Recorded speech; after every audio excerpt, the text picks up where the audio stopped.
Hello, hello, hello. How are you guys? Doing pretty good. Pretty good. Good. We had a break last week because of Thanksgiving. Did you guys have a good Thanksgiving? Well, mine didn't go as planned because I woke up and this is the first time in like forever. I don't traditionally get headaches, migraines, anything like that. I woke up Thanksgiving with the worst neck ache and headache, and I don't know what triggered it. I don't know if I slept wrong. I know I need to get a new mattress. I've been hawing about that, and that may be part of it. I don't know.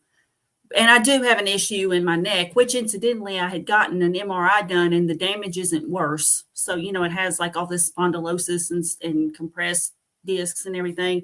And I hadn't had an MRI in like almost 6 years. And so it's, in terms of the MRI, it's no different. I mean, there's still issues, but it's not worse as you would typically expect. I don't know what triggered it, but I was supposed to go to my daughter's. Wrong. Yeah. So, hey, Josephine. Go to her house, and I didn't go, and I hated to miss it. She ate late, so I tried, taking a couple of painkillers and just laying in bed, thinking that maybe I could just relax and rest, and maybe that it would go away, and it didn't. So it did get better by Saturday, and we went and got beautified, got our nails done and stuff. So we spent some time together, but we just didn't on Thanksgiving. Did you get like the full-blown manicure where they do the neck massage? They have a massage chair and everything, and then they do your arms. Like they'll massage your arms and your hands, and that part feels the best to me. It is so, I was like, can I just pay you to do this for 20 more minutes? It's called getting a massage. Yeah. Yeah. My manicurist, if you do the full-blown manicure, they come around behind you too, and they do a neck and shoulder massage. Oh, that's nice. Yeah. If in addition to the arm massage with all the lotion and stuff, it feels amazing. So, oh man, I'll bet. Get a good bed to sleep on. Yeah, I have a good bed to sleep on, but every once in a while I still wake up with a kink in my neck. Pillows are important too. So yeah, I do better without a pillow. Like when a lot of times my pillow will actually cause me neck pain because it's propping my head up at a weird angle. When if I just lay there without a pillow, I think it helps. Yeah. So interesting. So did you have a good Thanksgiving, Kim? It was okay. I mean, I enjoyed seeing my family, my husband's mom and stepdad, and his sister is in they came down from Cincinnati, near Cincinnati, and she is in from Colorado, and I love when she comes. So, Nice. that part was fun, but like every year I'm just like, this is so kind of ridiculous and redundant, and I don't really enjoy it that much. Wow. I find that, I would rather us just all go out to a restaurant or maybe just have some lasagna or something, Yeah. Well, we usually, my daughter loves to cook, and so she really enjoys Thanksgiving. It's her favorite holiday, and she came over to our house and did the cooking. And my in-laws were over, and so she made the non-carnivore foods.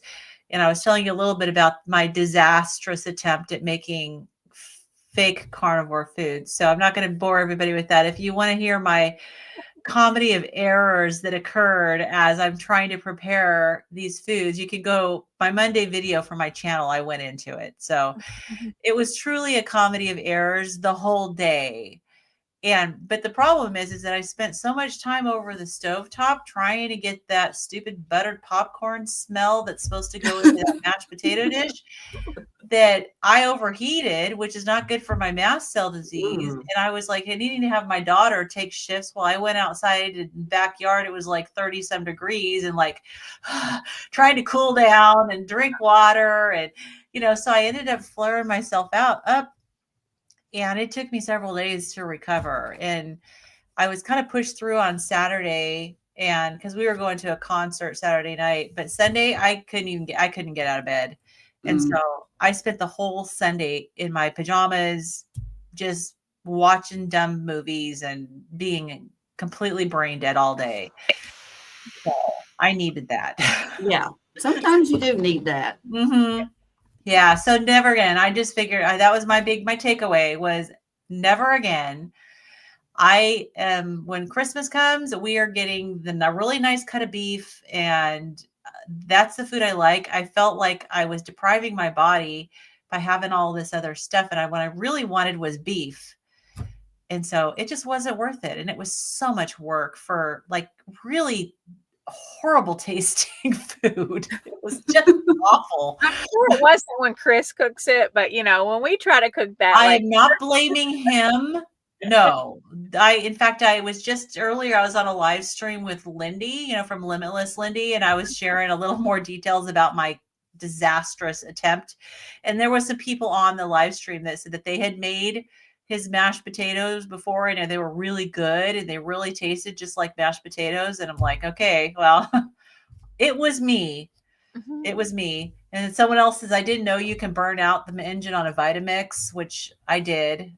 But I really think it's like a safety mechanism on the Vitamix where it'll maybe shut off before it burns up, but it shut off while I'm trying to get the pureed. And I ended up with my immersion blender, like, like this, trying to get it, adding all this cream way more than I was supposed to. And it still was all lumpy and tasteless and no good. So, all right. Yeah. So if you're interested in the details, go watch my video. It was like truly just a head shaker. So, all right. So if you're new, we are going through this textbook. It is called Ketogenic, the Science of Therapeutic Carbohydrate Restriction in Human Health. It is a medical textbook. And this is not a book club. We do not read ahead. So we read and discuss as we go. And this is our 22nd session as we've been going through this book. It's for all 22nd session. Yeah. You had to scoot out. Yes, you had to scoot out. That was a nightmare. Our power was out that whole night until like early in the morning. And anyway. Yeah. Well, I'm glad you're here this time. And so we are still on chapter 2, and we are on our 22nd session. So this is a lot of in-depth. I'm actually looking forward to maybe getting past this chapter, because this is a lot of really in-depth stuff. We need kind of biochemistry to do this. But we left off on page 87, section 2.3.3. I guess I can start reading. Let me pull up the slides. I think this is it. Okay, we left off. Let's see. I think this is the next one we're going to need to use. Is that right? Mm-hmm. On the next page? Okay. Mm-hmm. All right. Okay, I guess I'll start reading. Okay. So this section is called Nicotinamide. Is that right? Nicotinamide. Nicotinamide. Nicotinamide, adenine, dinucleotide, redox state. Nicotinamide, probably. Say that 3 times fast. I can't even say it slow. So we'll find out what this is. Okay, although the lean athletes discussed above had lower ACAC, and I got to remember what that stands for. Acetoacetate. Acetoacetate, yes. And then BOHB, again, was the beta hydroxybutyrate, right? Mm-hmm. Okay, all right. I need to have a cheat card for myself. Okay, so they had the lower acetoacetate and beta hydroxybutyrate. Their ratio was still low, as is typical of keto adaptation. Serum beta hydroxybutyrate in fasted and therapeutic ketosis is typically 2 to 5 times that of acetoacetate, whereas in carbohydrate-based metabolism, beta hydroxybutyrate is less than twice acetoacetate. The mitochondrial redox state of nicotinamide and adenine, okay, I just call it NAD plus, or the ratio of the oxidized form NAD plus to the reduced form NADH. I've heard of that. Mm-hmm. is a key Well, I determinant have of a this balance. supplement NAD plus. Mm-hmm. So Yep. This is because the reaction transforming acetoacetate to beta hydroxybutyrate requires NADH, whereas the reverse reaction requires NAD plus. When most ketone bodies are in the form of beta hydroxybutyrate, that reflects a relative surplus of NAD plus and NADH ratio. So there's like what, a higher ratio? Is that what that is? NAD plus colon NADH. So there's a higher ratio. Yeah, that's what it looks like. Okay. Okay. So there's just a little equation here. They've got beta hydroxybutyrate and NADH plus on one side, acetoacetate and NADH on the other side. So they kind of go back and forth.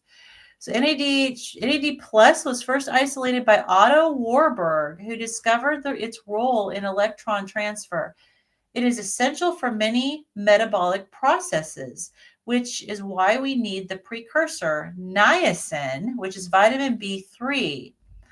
In the electron transport chain in mitochondria, NADH is used in complex 1 to generate energy. So this is where the figure comes up. This is the electron transport chain, and the complex 1 is it this one, the second one over, where it has NADH plus there? I think that's it. Because the first one just has ADP and ATP. Yeah. Yeah. So I think it's the second one over from the left is what I'm guessing. Okay. Mm-hmm. That's what that looks like. Yeah. So NADH is in complex 1. Yeah. So that's the only one that has NADH in it to generate energy, leaving NAD plus. So when complex 1 is dominant, as in glucose-based metabolism, a high ratio of NAD plus to NADH indicates that relatively more energy is being used than generated, which can be interpreted as a sign of energy stress. FADH2 is used for electron transfer in complex 2 of the electron transport chain and said yeah, so we can see the second chain has FADH2 there. Okay. All right. I think I got the chain numbers right there. Okay. Both complexes are normally active, but when glucose is the primary source of energy, the electron transport chain receives about 5 times as much NADH as FADH2, whereas when fat is the primary source of energy, it receives only about twice as much. Thus, in the context of carbohydrate metabolism, high NADH plus to NADH levels can indicate a lack of energy. I must have a problem with those complexes in my body because I definitely struggle with energy. maybe you should take the supplement that well, yeah, I'm wondering, it reminds me when I read Dr. Georgia E's book about change your diet, change your mind. Mm-hmm. She had a part in her book early on where she went through a lot of the pathophysiology, and she referred to these complexes in the electron transport chain. She said that in people with certain types of mental illness and some other conditions, even like autism, she said there are some of these complexes are dysfunctional. And so if you continue to try to feed the body on a carbohydrate-based diet or higher carbohydrate, you're going to continue with the dysfunction. And so the result would be something like schizophrenia or bipolar disorder. And it's actually, they've linked it back to a dysfunction of these complexes in the electron transport chain. And so she said that when you go into eating a ketogenic diet, it doesn't even bother with these dysfunctional complexes, and it uses a complex that does work. And then people can recover from their mental illness. And I just remember loving the way she explained it because it made a lot of sense. So this kind of reminds me of that. Yeah. So that's interesting. And then also Otto Warburg, he is also the one who had the cancer theory. Is that right? Mm-hmm. The I don't Warburg remember. Yeah, the Warburg effect is basically with where the sugar feeds cancer, I think. Mm-hmm. Yeah. Okay. So that is okay. I'm remembering that correctly then. It's just interesting. It was really interesting that you can have this, if you look at the diagram of the electron transport chain, you can't assume that each of these little complexes works properly. We have it up here as a diagram as if this is a process and all of these little processes are functioning properly in everybody. And that's not the case. And it's highly dependent, of course, on what you eat too. I mean, obviously, Well, because it triggers certain things. Yeah, and Dr. Eid said that some people, and I don't know, maybe it's just genetic or maybe it's something environmental that stopped those complexes from working, but some people, they just don't work. And that may be why, some people maybe do a little better than others if they have carbs. And others, you hear all the time about people who go on a carnivore diet and their mental health improves dramatically. Mm-hmm. So, in fact, I was just on a call in Healing Humanity Life with Lee Kopis, and he was sharing that literally like 21 days after he went on the carnivore diet, his depression like dramatically lifted. He was like in a very, very dark hole of depression. And he knows which day it was. It was day 21. And it was like the cloud lifted and he could see all the amazing things around him and his whole outlook changed. It was like pretty dramatic. So I'm wondering with him if he has a problem with these complexes. So. Well, I had a like 3 weeks in, and I did a video on it. So that's the only way I know is looking back, basically. I remember saying, like, I was having these periods of just where I felt like elation. It almost felt like too good, I don't know how that would be possible, but I felt like my mood was too good. Like it felt like, have I been bipolar and I'm just like manic right now? Like that's the way I felt. And then I was telling myself, of course, that sounds ridiculous. You would know by now if you're bipolar, right? But it was just elation. That's the only way I can describe it. I don't know what caused it. Could it have been the presence of meat or the absence of other things? And which things were those? Yeah. That's my lifelong question. That's what I spend every day trying to figure out. So yeah, I've had I guess I described it as like a feeling of well-being. And sometimes it does feel kind of like elation. It's like I would get this feeling of well-being that would overcome me. And I just felt it was a little euphoric. Yeah, like this was way more than well-being. This was like well-being is me on an average day. I feel, oh yeah, I feel pretty good, right? This was like, it was just like energy and just like I felt like somebody had flipped a switch or something, and it didn't last long. It wasn't like, but it came and went for a while. Yeah. Yeah. And for me, well-being was a fairly new feeling because of how horrible I usually feel. And it was just incredible to feel that way, to actually feel good.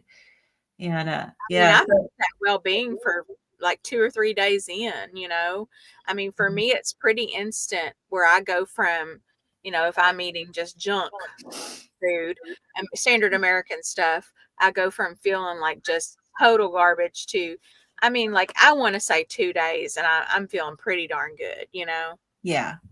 Yeah. It took me about 3 days to really feel like my inflammation was pretty much gone. Joint pain was gone. But this sensation of well-being it's like, it's a brain thing.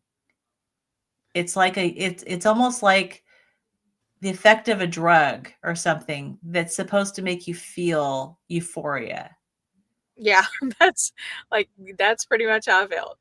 Yeah. Yeah. It's very interesting. The effect of a drug would, Yeah. Yeah. And then you try to do, because I've had that experience too. And it's like, you think, And of course, I guess this would help by maybe writing down what you eat, maybe. And I've done that some in the past, but I'm not anywhere near consistent about it. But it's like you want to recreate that. And so it's like, okay, I want to create those perfect circumstances again, whatever it was that I ate, however much of it I ate, just whatever I did. What did I do that morning? Okay, I meditated, I did this. Now, what did I eat? When did I eat? That kind of thing, because you want to recreate it because it does feel so good. Because it's not, so I have that feeling sometimes still. And when I do, it's awesome. But then it's like, I'm like, okay, now I need to make sure that I keep doing exactly whatever it was that I did. And somehow I can't recreate it at will exactly. Yeah. I don't know how to explain it, but does that sound kind of like what you're going through, Kim, in a way? Oh, yeah. Like it's so, and also vice versa, some days I'll eat something and I'll think, and maybe I'm just attributing everything to things that I'm eating that maybe are not necessarily attributed to the things I'm eating. Mm-hmm. But sometimes I would eat, and I'm not talking about on a carnivore diet, but just, like say even like low carb or just like trying to eat healthy-ish, before carnivore. I would eat one thing and I would feel really good. And so I think, oh, that's a safe food, right? So then I would maybe the next day I would eat that. And then I would feel bad. That, it's like I did everything the same. How could I possibly feel different? Yes, exactly. That's it. That's it. And so then I'm like, but there must have been something I did. Yeah. That. But I mean, that's where you can't attribute every single feeling that you feel is not, like, my husband gets on to me for this because I can pinpoint, like, oh, I can tell what I ate yesterday by the way I feel today.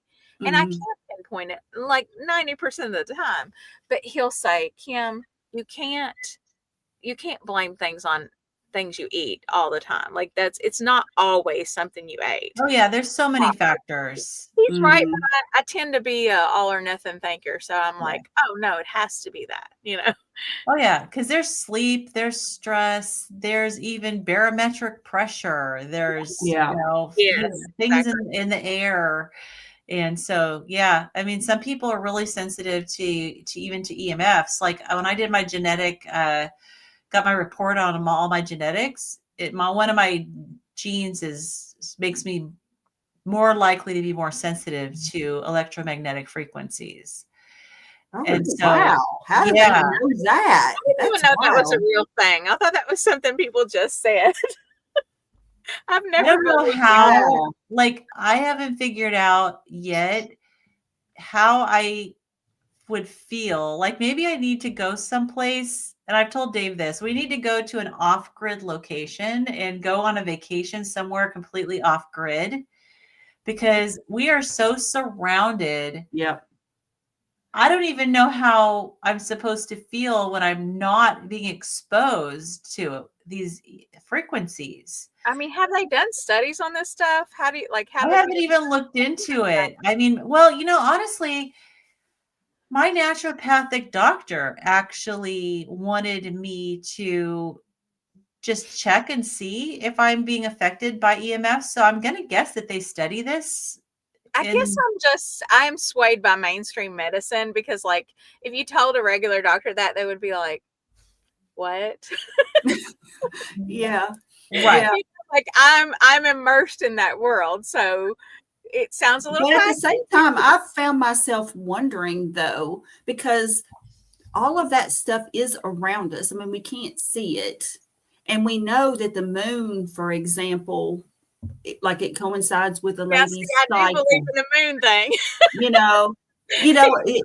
But the moon, they've actually done studies about the moon, not necessarily that there's more ER visits and stuff like that, but I mean that it affects your body, because I mean, and our bodies are mostly water, and that the tides and stuff with like bodies of water are affected by the phases of the moon. I mean, that makes sense. And our bodies are electrically charged. I mean, atoms, all the atoms and molecules, it's all protons, neutrons, and electrons. And there's electrical, we are electrical beings in a lot of respects. So For So how I've wondered about that, like how the EMFs, I've not read up on it a lot or anything, I but haven't either. I've kind of wondered, does that affect people? And I can see how it could. We just maybe don't know how it does or everything, but Yeah, I just didn't know that there was a specific gene variation yeah, I didn't that either. could make you more susceptible. And how do they know that? Like, how did they track that? Yeah. I don't know. Maybe it's something one of these days I'll go down the rabbit hole but I figured I would rather test it out by going on an off-grid vacation and see how I feel.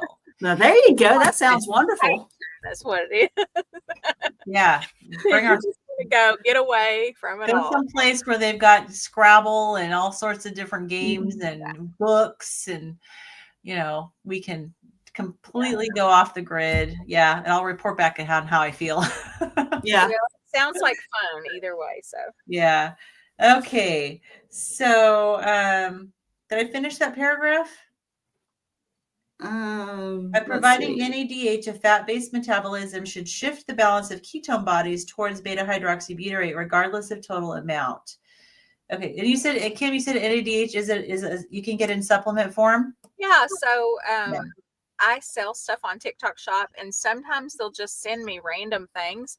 And I have this sleep supplement that is not melatonin, and it's like a natural sleep supplement that I'd been promoting. So these people sent me this NAD plus, and I'm like, what? I don't even know. Honestly, I don't even know what it does. Okay. So do you take it though? Are you taking it now? I mean, I took it a couple times, but I haven't noticed anything. I don't know what it's supposed to do, though. Honestly, it's probably just Well, how a lot of these supplements are. well, this says if you have a high ratio of NAD plus to NADH, that would mean that fat metabolism is dominant. So I don't know. So that means I'm going to burn some fat. Is that what you're That's saying? what it sounds like. What it sounds like to me. I'm going to go home and take it tonight. Yeah, I don't know. You be your own guinea pig. I guess.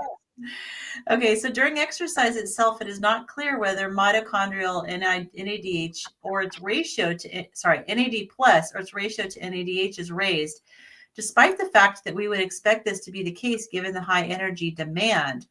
The results of human and animal studies are currently mixed. Long-term adaptation to exercise, on the other hand, appears to reflect increased NAD plus in the following way. Mitochondrial biogenesis is one adaptation to exercise because mitochondria contain the majority of the cellular NADH pool. Having more mitochondria may increase the total NADH available for energy generation at any given time. Sirtuins stimulate mitochondrial biogenesis via PGC1 alpha, which is boosted by NAD+. This makes functional sense. Low energy availability may stimulate the growth of new mitochondria to produce more energy. Ketogenic diets, or even a high-fat diet, appears to increase mitochondrial biogenesis by triggering the same signals. The increase in NAD plus from a reduction in complex 1 may be the mechanism of action of the diabetes drug metformin, which inhibits complex 1 indirectly via AMPK activation. But see also Fontaine, I'm assuming that's an author, because increased NAD plus is associated with longevity. Both ketogenic diets and metformin have been proposed to be longevity enhancing interventions. Okay, that's interesting. Mm-hmm. So NAD plus is what you want to have as the dominant between the two. So I've heard people talk about how after they've been on a carnivore or ketogenic diet, I've heard people talk about like their mitochondria waking up, or maybe the mitochondria builds more, they creates more mitochondria. I don't know how you know that. I guess maybe if your energy levels increase, maybe. Yeah, maybe that's what they mean. I mean, well, you guys listen and watch Bart K. Does he talk about that and how that works? I don't really watch him that much, honestly. No. I haven't watched him in a while, but he Yeah. probably has talked about it at some point. I'm sure he has, yeah. Yeah. Yeah. His stuff about the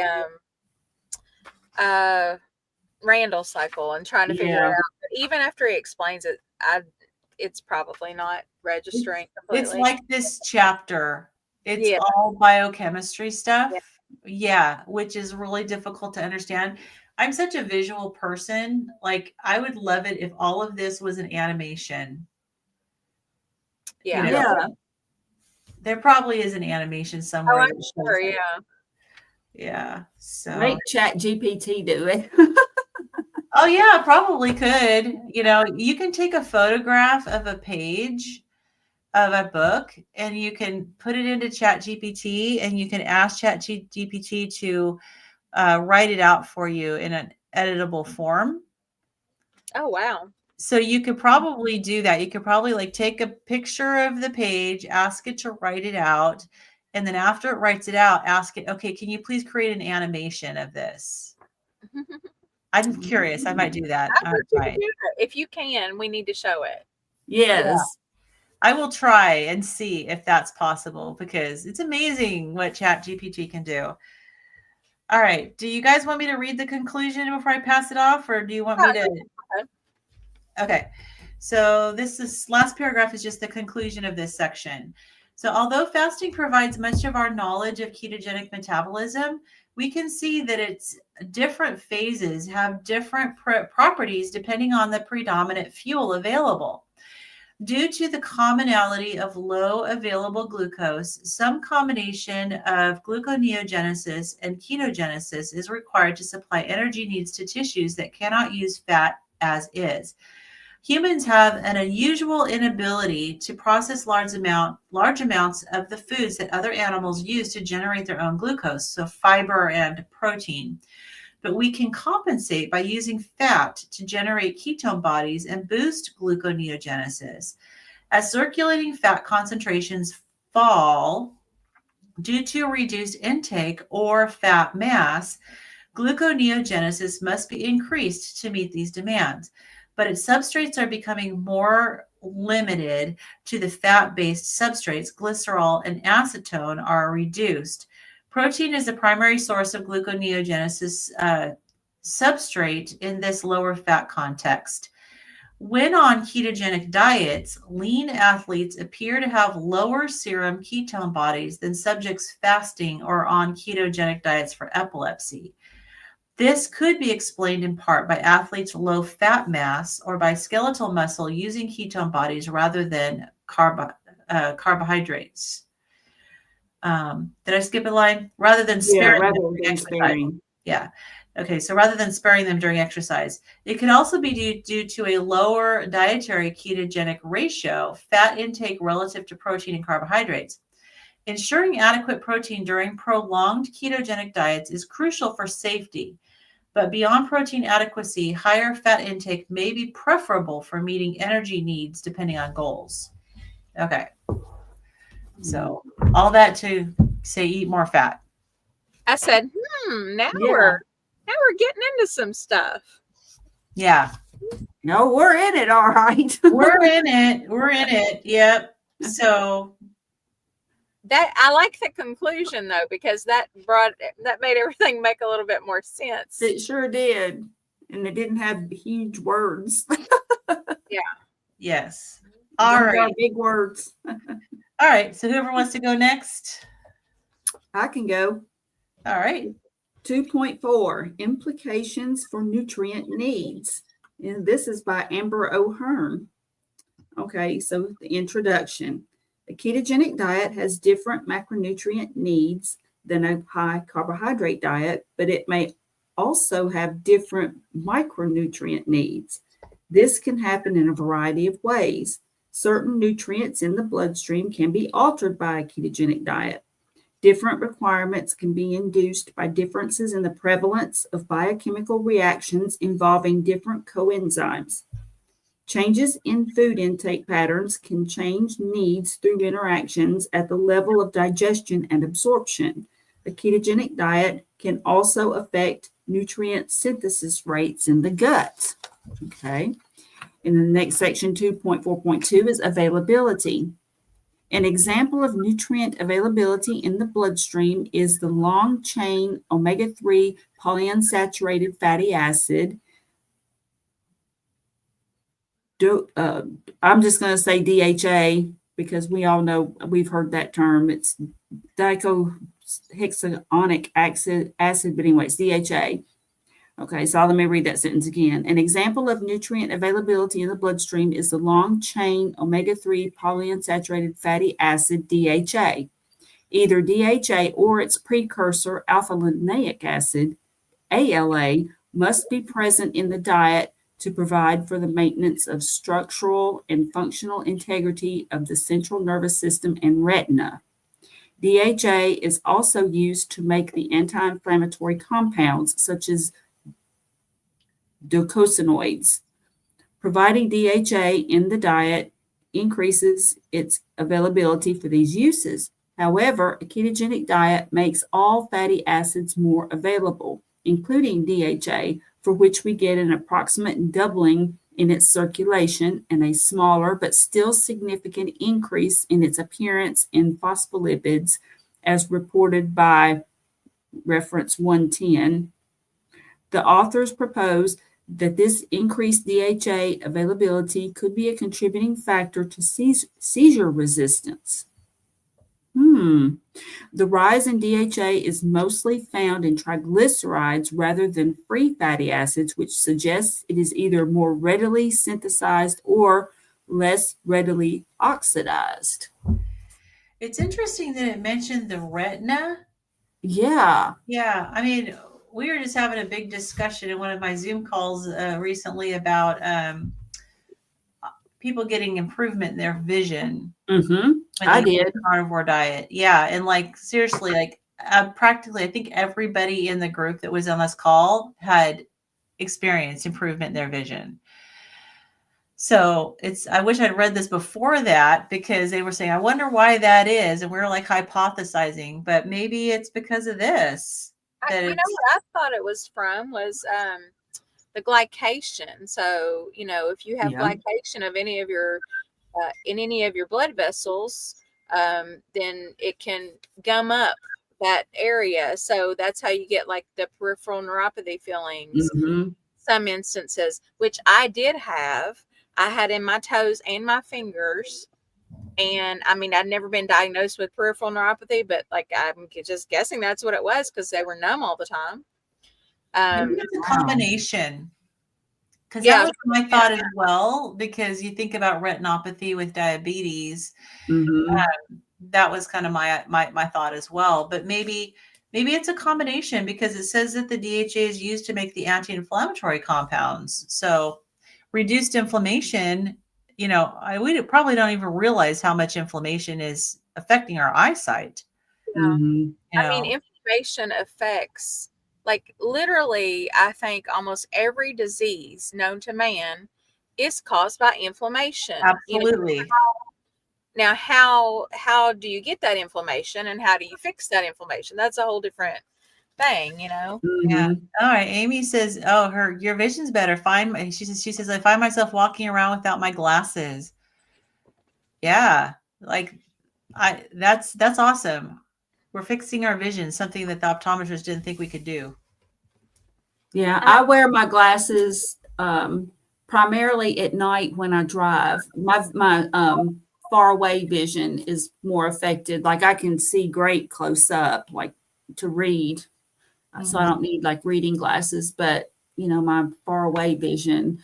And so if I'm going somewhere unfamiliar, I might wear them during the day so that I can see the street signs better, you know, as I'm coming up on them. But I have found that in general, I don't wear my glasses during the day, just as especially when I'm working, because for one thing, it makes things blurry, you know, right in front of me that I'm trying to read. Yeah. But I've noticed my vision got better, you know, after I went keto. Oh yeah, mine did too. I was finding myself pulling my glasses off when I had my previous prescription because I was like, it was more blurry and everything. And but I went to the optometrist and got a new prescription, which is weaker than my old one, so it got better. But I'm just curious to see as things go if it continues to improve, which would be fantastic. But my current glasses are pretty good. So, What about you, Kim? Have you noticed, or did you notice anything about your vision? I noticed that when I eat like carbier foods, especially like simple carbs, my vision gets kind of blurry. Uh-huh. And sometimes it will even get when I eat some things, and I don't know why this is. It sounds crazy. Like 99% of my symptoms sound completely nutty, right? I fully acknowledge this.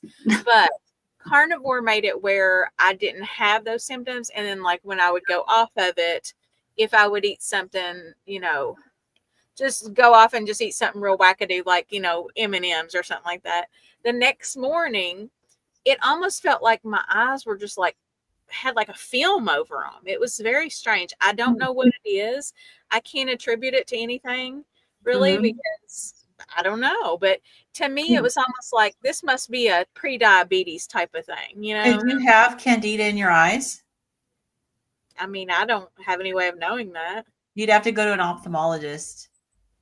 I mean, I don't think that they would be able to detect that, would they? I don't know. So. That's a good question, though. I mean, yeah, maybe it's I think possible. so. I've never heard of candida in your eyes. I haven't either. I'm just I mean, it's just like, hey, we're just throwing stuff against the wall, see if it sticks. If it's possible to have candida in a place, I'm sure I have it. It would be me. Yes. Amy says with POTS, your eyesight can be messed up because of the fluid in your head. You get too much fluid. Yeah. So her fluid decreased. Well, I've kind of suspected that I had POTS before too, because my heart rate when I would stand up, my heart just goes, my heart rate really increases from what it is when I'm sitting down. And when I was on carnivore, it didn't do that. Interesting. So, but before it pressure, the inflammation or fluid puts pressure on the nerves. Yeah, it can make that makes sense. Yeah. So, but yeah, I will say that I have discovered something that helps ward off candida and other infections. By the way, really, yes, and it is oil of oregano. It is the real deal, honey. I've heard amazing things about oregano oil.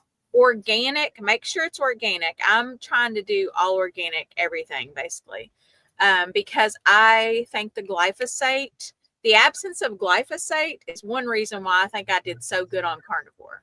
And I think that it's just natural that you take poison out of your diet and you're going to do better, right? So, I mean, I'm not saying the meat didn't help. It absolutely did, but it's just, I don't necessarily think carnivore is my ideal diet for life, obviously.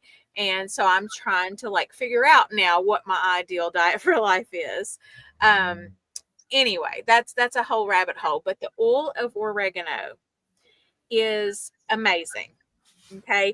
I'm talking if you have any symptoms of, and this is not medical advice. Okay. I have to say that because I'm a nurse, but if you have any symptoms of you feel like you're getting a UTI, you feel like you're getting a yeast infection, you feel like you're just whatever, your belly's hurting, I don't know, you feel like you're getting sick, you feel sniffles and stuff. You take oil of oregano tablets several times a day. It will, it knocks it right out every time. Really? For me personally. Well, I mean, I think there's. Oh yeah, I have oregano oil, and I forget that it's supposed to. I can't do the oil. I have to do the capsules. The capsules, yeah. That's why I don't use it, because it's like, ugh. Yeah, you have to get the capsules because hardly anybody could do that oil. Yeah, but oils are very healing. Do you guys? Most people haven't heard of this movie, but there's a movie, I think it was back in the maybe early 80s, called Lorenzo's Oil. Have you heard of it? It was starring Nick Nolte back when he was younger, but it's based on a true story, and it was unbelievable. It's this immigrant father. He was in the United States, but he immigrated from Europe, and his son developed this really, really rare condition that was there was no cure, no known cure for it. And he was sitting here basically watching his son degenerate. It had to do with the nervous system and the nerves. And he was sitting here watching his little boy declining until he was at death's door. And he took it upon himself to go in and do this research. And he discovered this oil.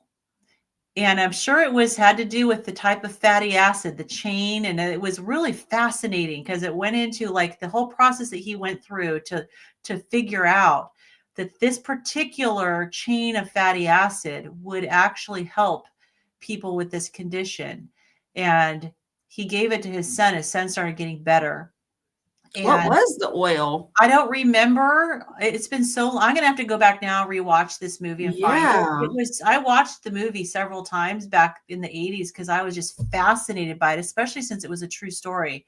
Mm-hmm. This ended up being something that they found. This was the treatment for this disease.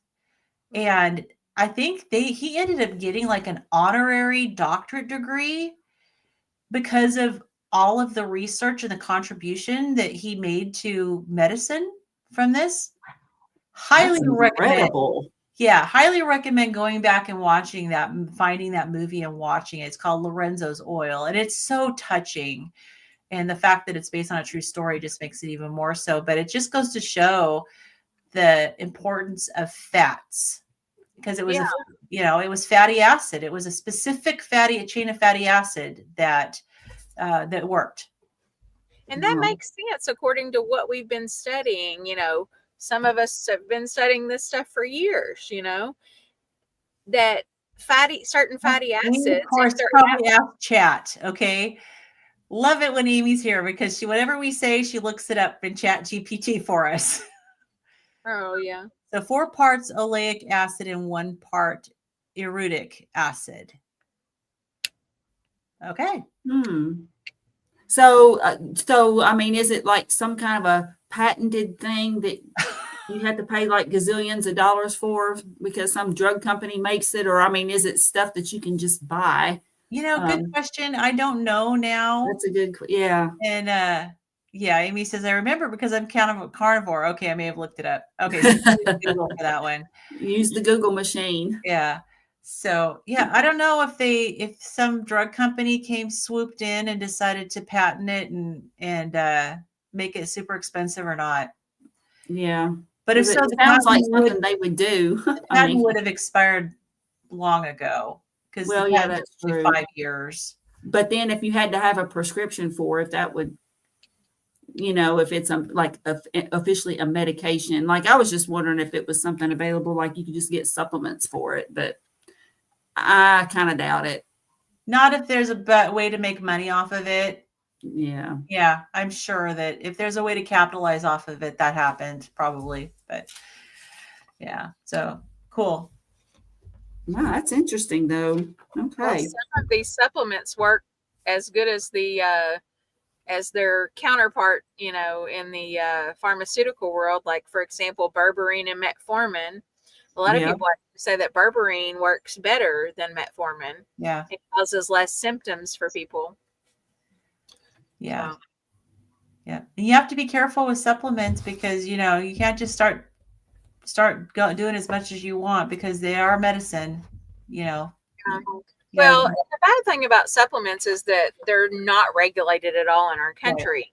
Right. But I have discovered from just looking into like selling things, well, I should say promoting for other companies that are selling them.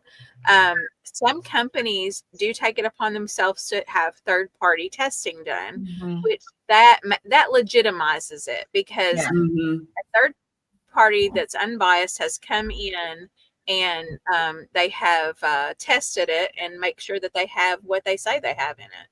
And, Yeah. And a lot of the pharmaceutical companies don't do third-party testing. They hire their own people within to do testing. Okay. So Amy, so this is the condition that this boy had. Adrenoleukodystrophy, ALD, a genetic disease that progressively destroys the brains of young boys. That's right. It was only boys. The disease leads to the buildup of dangerous fatty acids very long chain fatty acids in the blood. And within a year, children are paralyzed, blind, and unable to speak. Oh my gosh. It was, yeah, this little boy who played the son in this movie did an amazing job. I'm going to have to watch that movie now. I know. I'm going to have to watch it too. That's incredible. Man, the stuff I learn on here, this is great. This is why we don't get through this book very fast. No, but I mean, it's just, well, it's all a learning experience, and it's. Okay, so the FDA has not approved Lorenzo's oil as a prescription drug. Okay, I'm going to guess, and this is just a complete guess, is that because this disease is so rare that they probably don't have enough participants to do a full trial on it. Or potentially there's no money in it and people can make Or it. I was going to say more like they don't have enough participants, aka victims, to do the, to warrant them making enough money off the people. Yeah. Or it could be a formula that the parents could just make themselves.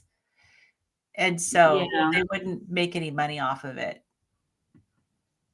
Well, hopefully that's the case, and it gets passed on word of mouth. Yeah, because it would be bad enough to have a child that has that, and then to have to spend tons of, the prescriptions and treatments and stuff that, it would just be astronomical, and then having to watch your child suffer. But then if it's something that you could make yourself and give it to them, that I suppose that would, I guess that would be ongoing treatment. They would have to just have it the rest of their life, I would imagine. Yes. I don't think it would cure what they have. Yeah, but it did reverse the symptoms so that he could live a normal life. Wow. Yeah. That's just incredible. That's incredible. I know what I'm going to be doing after we get off this call. I'm going to be finding that movie. Yeah, I'm going to find it too. All right, so 2.4.3 requirements. Insofar as ketogenic diets reduce inflammation, DHA could also be less needed as a docosanoid precursor. In other words, there appears to be some efficiency induced by the ketogenic diet in the use of DHA, which may impact its dietary requirement. A related mechanism for changes in nutrient needs comes from the requirements of metabolic processes. Vitamins, technically speaking, are biochemical coenzymes. While an enzyme is used to catalyze a chemical reaction without being consumed, coenzymes are consumed or altered in the process of helping enzymes catalyze reactions. Because coenzymes are altered by the reaction, we need a continuously renewed supply. Coenzymes that we cannot synthesize ourselves are thus essential, and that's what gives them their vitamin status. Okay. However, the metabolic processes that are dominant in a glucose-based metabolism are not all the same as those that are dominant in a fat-based metabolism. So the proportion of enzymes, cofactors, and hormones consumed can differ.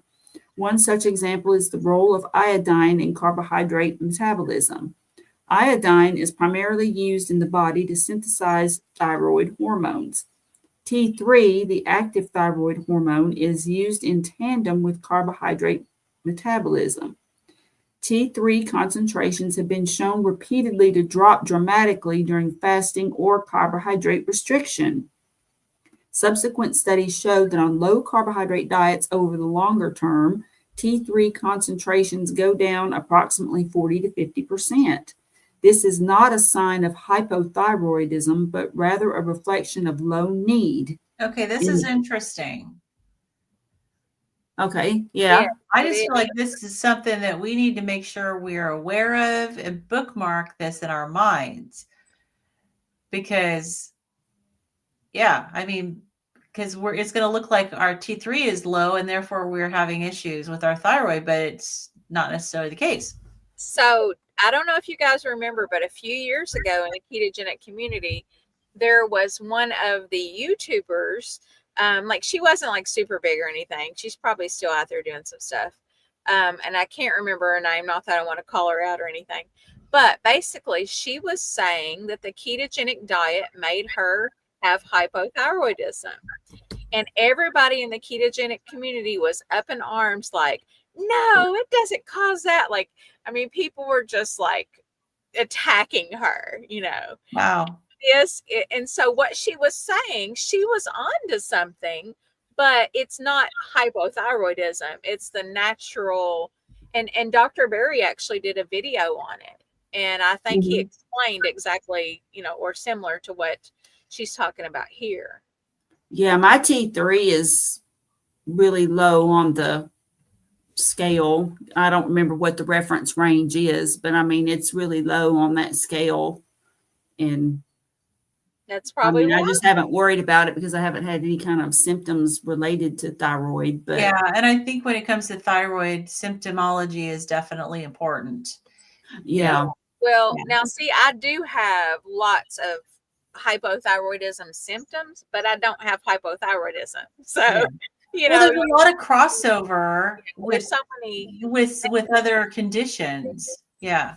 Well, and I had been diagnosed with subclinical hypothyroidism based on symptoms back years ago. I think it was somewhere around 2014, and about 10 years ago.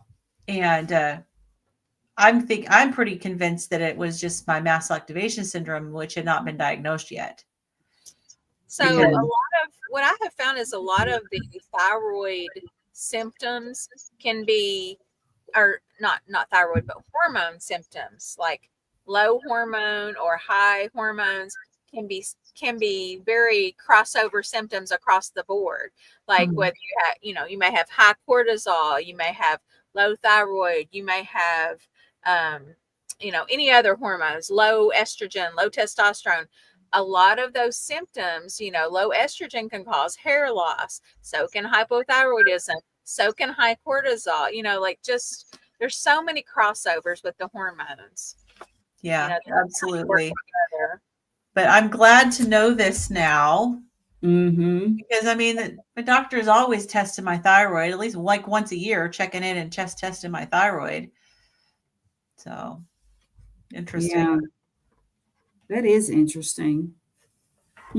So indeed, it appears that attempting to rescue this reduction in T3 by supplementing it can interfere with the muscle sparing necessary in the low carbohydrate condition. Oh, so it's referring back to, you know, to that about the, well, you know, what we just read about all of, okay. I'm just sort of saying that out loud to myself. So then, interesting. Okay. This reduction in T3 is reflected in rates of iodine clearance. It has been pointed out that a lower need for thyroid hormones implies that in the pre-agricultural past, when carbohydrate intake was likely to have been lower, our iodine needs would also have been lower. Oh, so that ties in. I know I've heard Dr. Berry talk about too, like that people who eat more carbohydrate would, because, you know, they've talked about like how much iodine is needed, and there's been lots of discussion about it. And he was something about and also there was the competition of iodine with something else. Is it fluoride? It's the other halides. Yeah, like bromide and fluoride and so those two things combined also would mean that you would need more iodine in order to compensate for that. Oh, that's interesting. Okay. Well, it's probably complex because I'm wondering if the lower need, if they're factoring in our exposure to all the fluorides and the bromides and all of that, because they're in our environment, they're in our water and everything. Well, yeah, and I think they're talking about too, this implies that in the pre-agricultural past, when carbohydrate intake was likely to have been lower, our iodine needs would have also been lower, meaning that, of course, would have been before the fluoride in the water and all that, because that would be basically when we were Right. hunter-gatherers. Right. So, yeah, so all of that other stuff that's in our environment now factors into it. So we have a higher need, and we're probably, when most of us aren't getting enough. And then we've been made to fear it, which is Right. another thing. You know, if you hear, you know, fear iodine, but not fear fluoride, which is bizarre. right. Right. Even though I remember as a child, they would say, okay, this is the big girl toothpaste, you know, don't swallow it. Don't swallow it. Yes, And I Right. thought, I'm putting it in my mouth, but lady, you don't want me to swallow it? What the heck are you talking about? That's crazy. I knew that was crazy back then. My light just went out. Sorry, guys. that's all right. Yeah. Well, I just ordered some of that toothpaste because I've ordered a bunch of Redmond salt products for Christmas presents and a little for myself, but I ordered some of that toothpaste that they've got. So I'm going to give it a try. You know, it's the ingredients are clean. There's no fluoride or anything like that in it. So I'll let y'all know how that goes. But I've decided I'm definitely not going to be using I've got a brand now that my daughter bought me, and I use it, but it's terrible. Yeah. So I was looking. I use a fluoride-free toothpaste. Have you tried the Whole Foods 365? It's at Whole Foods. Mm-mm. It's actually pretty good, because I usually don't like the natural toothpaste that much. I don't know, they're just not great. Either they're not a good consistency or they don't lather up enough. But the 365 brand from Whole Foods Okay. is good. I really like it. Yeah, I like the Melaleuca one that I use. It's got the essential oils. It's kind of essential oil based, and it's fluoride free. They have one with fluoride too, but I use the fluoride free ones, and it actually has good consistency and good taste. Yeah. And what's the name of that one? It's Melaleuca, but you got to be kind of a member of Melaleuca. Yeah. It's kind of like being a member of Costco or Sam's Club, you know, Gotcha. pay your dues and then you can get in and buy stuff. Yeah. Okay. Well, that's that toothpaste, that 365 at Whole Foods, that'll be a good option too. Because I'm hoping that my Redmond's package will come soon so that I can use that. And I mean, I think Dr. Berry has talked about that one. I'm not sure if that's the one that they use. I'm thinking they use a different brand, but that they've talked about this one before. So at any rate, because and I don't drink like tap water and stuff. And when I did, I've got one of those Brita pitchers that filters stuff out. So I really go all out to like avoid drinking it. But so I just decided I don't want it in my toothpaste either, because I mean, I don't consciously swallow it, but some gets damp. I mean, you end up it ends up in your gut sometimes anyway. We know that there's medications that dissolve in your mouth. I mean, you absorb things through your mouth. Otherwise, these rapid dissolve tablets and stuff, and wouldn't work. Yeah. Yeah. To think that it wouldn't soak through your oral mucosa of your mouth and that you would have to swallow it to ingest it is crazy. That's true. And I thought that as a small child. I mean, I remember just being like, okay, whatever. So I can put it in my mouth, but I just can't swallow it. Okay. It was one of those things that it didn't. Maybe she's been using the Redmond's lemon flavor, the kids one. So that must be the toothpaste. So she's allergic to tea tree oil and menthol. Yeah. So you got to be careful, because I know the Melaleuca toothpaste I use has I think both of those. I think it might have it has peppermint. I don't know if it's menthol. So I got the peppermint flavored one from Redmond's. So. I've also tried the Dr. Bronner's, and it's pretty good. But then I had this other kind. I can't remember what it was called now, but it was horrible. I mean, the consistency was just off, and it just wasn't good.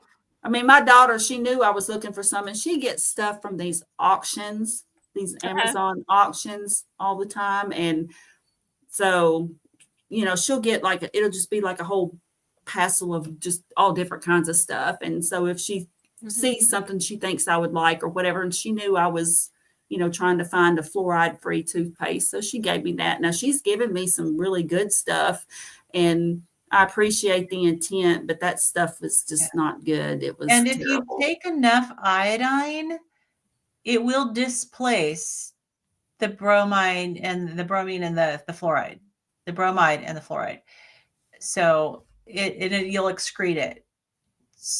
So I think it's important. There's the iodine loading test that you can get done, and I still have to submit mine. I haven't done it yet, but I think I really need to do that. See if I'm taking enough iodine, because right now I'm taking 25 milligrams a day. And yeah, but it will displace. If you're taking enough, it will displace those other halides.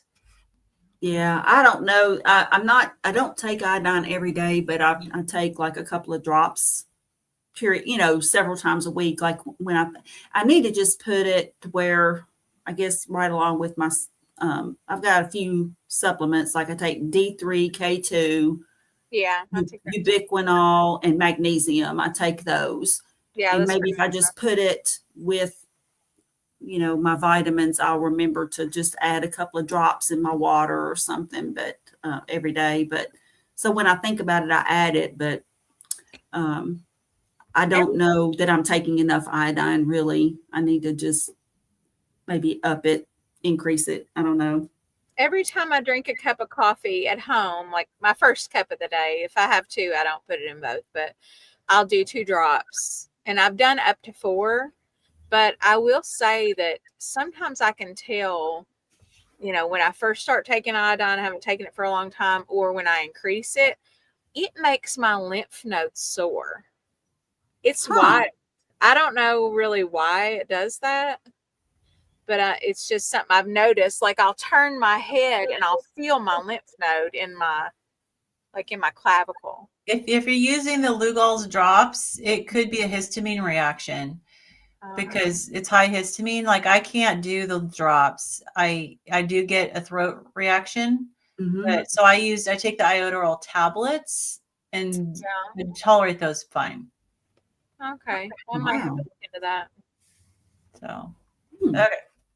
So thus, the current global crisis of iodine deficiency could be less a change in soil quality and more a change in dietary quality. So it's like what we were talking about.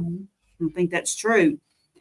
Not all such metabolic changes would favor a ketogenic diet, of course. For example, the amino acid carnitine is a requirement for fatty acid oxidation, as it is used to transport long-chain fatty acids into the mitochondria.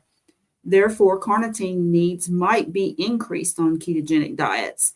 There have been cases of carnitine deficiency in epileptic children treated with ketogenic diets using dietary shakes as a primary source of food, although a prior study with unspecified dietary intake showed carnitine deficiency to be rare. Some carnitine can be synthesized endogenously, but it is usually obtained by eating meat. Adequate meat consumption could thus account for the difference and solve the problem. Low meat consumption may also put a strain on vitamin C, which is required for carnitine synthesis. And that's also a thing, because I've heard that the more meat that you consume, the less need of vitamin C and meat has vitamin C in it, but you don't need as much vitamin C because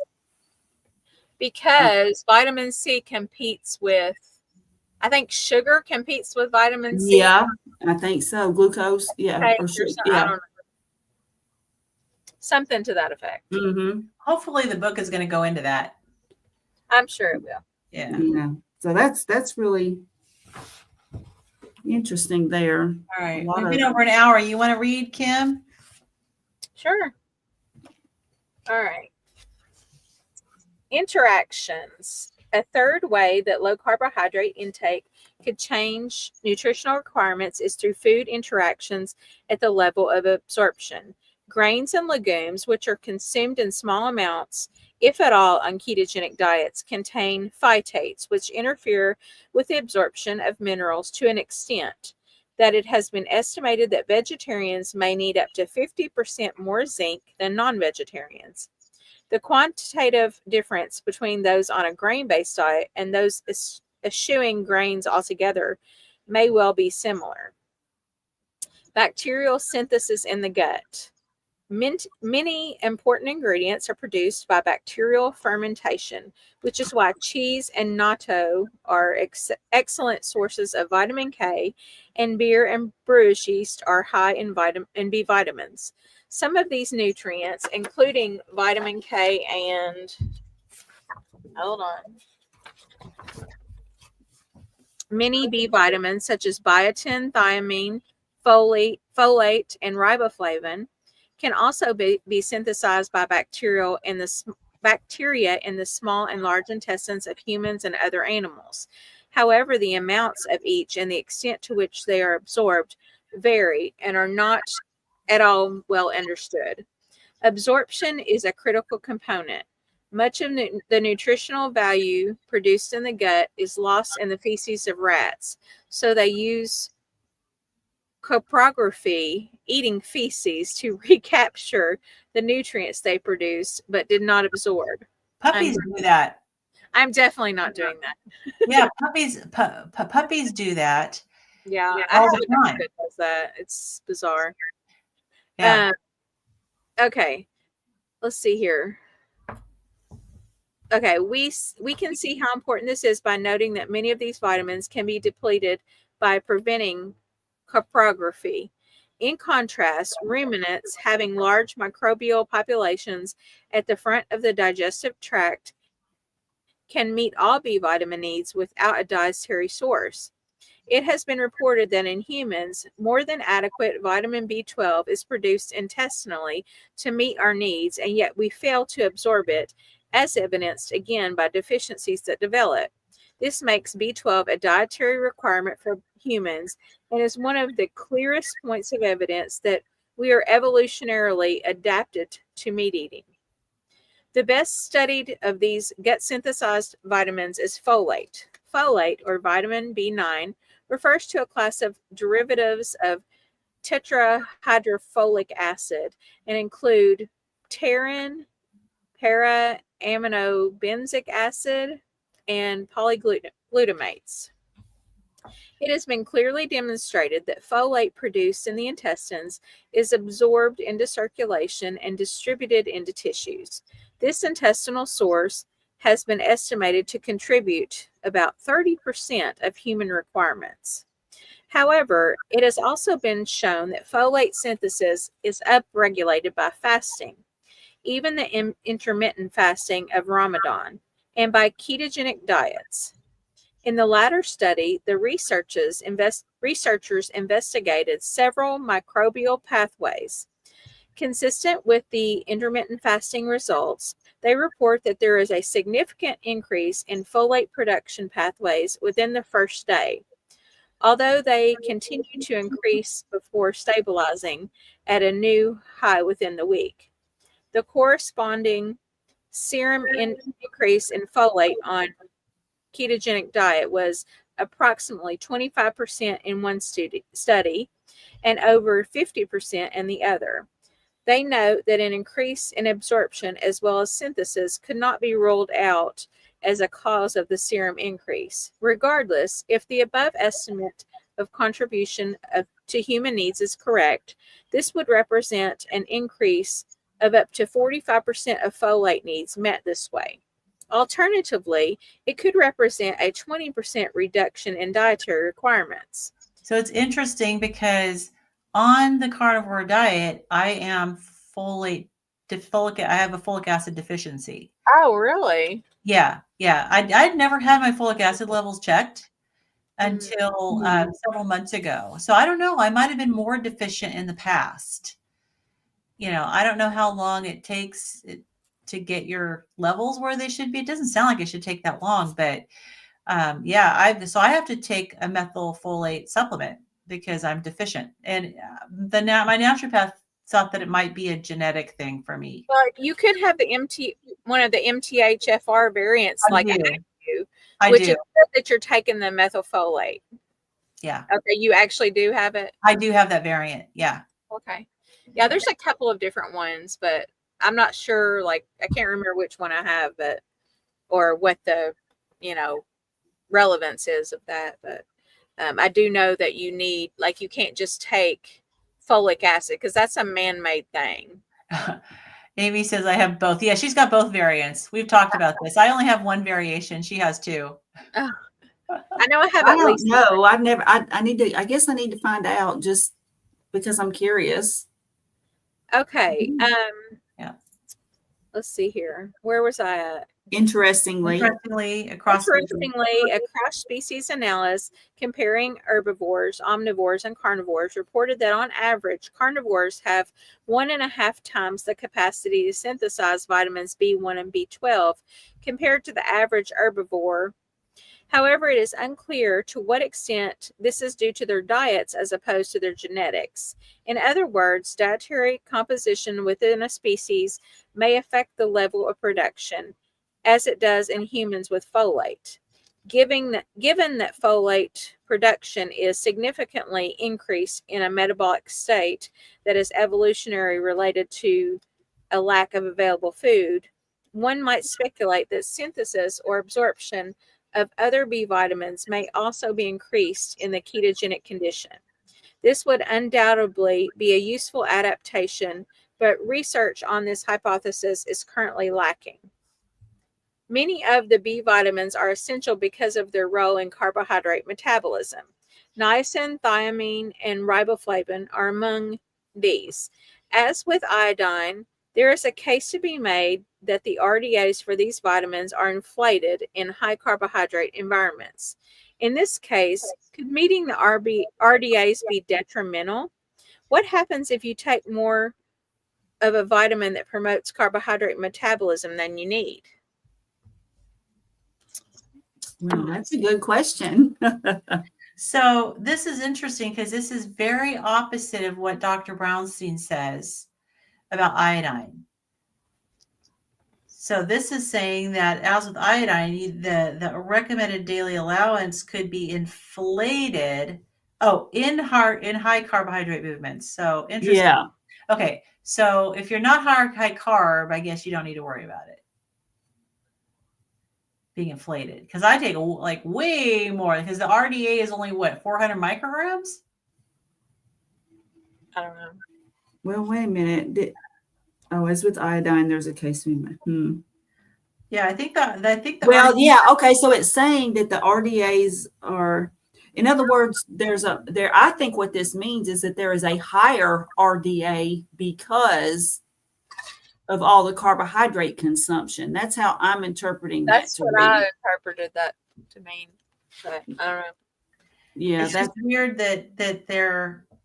Yeah, in other words, if you eat a lot of carbs, then you need more iodine, and if you eat less or basically, heavily meat-based, low carb, that's what it said before too. That's what it said before, because I remember thinking, wow, that's weird, because all these people in the carnivore community are so focused on iodine, but yet we don't need as much. This doesn't make sense. And the thing is that if they're saying that the current RDA is inflated, then I don't think that's right. I mean, I read Dr. Brownstein's iodine book, and he basically says that he explained how the RDA for iodine came up with, and it really is just to meet the very, very basic needs of the thyroid gland. This is what you need to avoid goiter. And he said it doesn't even factor in the iodine needs of the rest of your body. And every cell in your body needs iodine. Yeah. So the RDA of 400 micrograms per day is based on giving the thyroid enough to where you don't get goiter. but that's not meeting the needs of anything else. I mean, and it doesn't take a lot to avoid goiter. I mean, No, it doesn't. as evidenced by even the salt that's on the shelves prevents most goiter in the United States. Yeah. And that's why they put it in there, right? But the thing was, and it was what, World War One maybe, or was it one, or I think it was World War One. World War One. Where they couldn't even send these boys off to war because so many of them had goiters, and that's why they put it in the salt. So it's like we've been all living our whole lives, and nobody hardly gets. I don't want to say nobody. Some people do, but we've prevented a lot of goiters with just that small amount that actually. They say that it dehydrates. You know, is that the right word I'm looking for? Dehydrates, like it. Not dehydrates, but it basically goes away. Like after it sits on the shelf for a while. Oh, it like evaporates. Evaporates. That's the word. I'm like, dehydrates. That doesn't sound familiar. Well, they're kind of related. Yeah. So this is just really interesting because this makes it sound like the RDA is already high. Yeah. And that's completely the opposite of what Dr. Brownstein says. So interesting. All right. How are you doing for time, Kim? Looks like we're almost going on. Let's see what time it is. He should be out. I'm surprised he's not out already. Okay. You want to wrap it up here? I mean, we can. That's fine. Yeah, this is a good stopping. Yeah, we're already gone. We've already gone pretty long. So, okay. Well, we will wrap it up here. And we're like, I can see the end of chapter 2. Yeah. The end is in sight. I know. We're on page 90 and it ends at page 96. So we're getting Look, there. guys, in all the meetings we've had, we've went through this. We have just left. So we have 9 years to go. But the next chapter starts part 2 of the book, which is medical nutritional therapy. And the first chapter is on the endocrine system. So this is where we get into the system specifics, which I'm very interested in going into. But there are only 11 chapters, so. Yeah, so we're going to be old and gray by the time we finish this book. Much of the book is like the index, the index and the acronyms and all that stuff. So right, we got a lot to read. Oh yeah, we have a lot of reading to do. So. Well, when we get done, we might be old and gray, but we're going to be a lot smarter. Yeah. Definitely. Oh, I'm looking ahead a little bit. I'm seeing some stuff that I like. They've got metabolic syndrome, helping the patient manage, and I think this is going to start to get really interesting. They've got a check. So, yeah, I think so too. There's even things. Have you seen this page? Oh, I didn't see that. This is a diagram, and this is a little dude that says healthy enterocyte, sick enterocyte, and gut dysbiosis. So, yeah, and then there's these little dudes. There's these little dudes on like a roller coaster or something over on this page. Yeah, so we got some great fresh border of your intestines. Yeah, we got cute graphics coming up. Love it. So, yeah, awesome. Okay, cool. Very good. All right. So if you guys want to follow Kim, go to her channel at Nurse Kimberly Lane. I pretty much do this. So if you're here, then you know her. Carrie, you can get her at My Metamorphosis with an O, and I am at Midlife Carnivore, and we are here on Thursdays. So I'm assuming we're probably going to skip the day after Christmas. Are you guys wanting to skip the day after Christmas, or do you want to do the day after Christmas later? Or we can think about it. Yeah, we can think about it. I mean, I'm not traveling anywhere. Or I'm not either. I'd actually prefer to do. We could. I prefer to do it. I don't know. Let's. We might just have to see how we feel that day. Right. So This is true. So I'm traveling in January. But I'm fine for January 2nd because we're not leaving till January 3rd. And then the 16th is our fly home day. So I definitely won't be available that day. I might be available the 9th. So yeah, so I'm fine with doing it on the day after Christmas. So I'm we can on call when I have a holiday call. It may be the day after Christmas. I can't remember. I'm gonna have to look because okay. I don't know. All right. Yeah, and Amy says she's going to be in Arizona too. Let's see. She says, I have a very important question at the beginning of Kim's reading. Did she say nachos and cheese, or am I just hungry? I said nachos and She cheese. said natto, which is a type of cheese. Is that a type of cheese? Oh, natto, Natto. Yeah, I don't know yeah. because I've never even heard of it. I just wanted to pretend like I was a cool kid. I've So heard of it, but I don't know exactly what it right is. I Is have that no a type of seaweed? Is that what it is? It says white cheese and natto are excellent sources of vitamin K. So what is natto? I don't know. idea. It's a Japanese food made of fermented soybeans.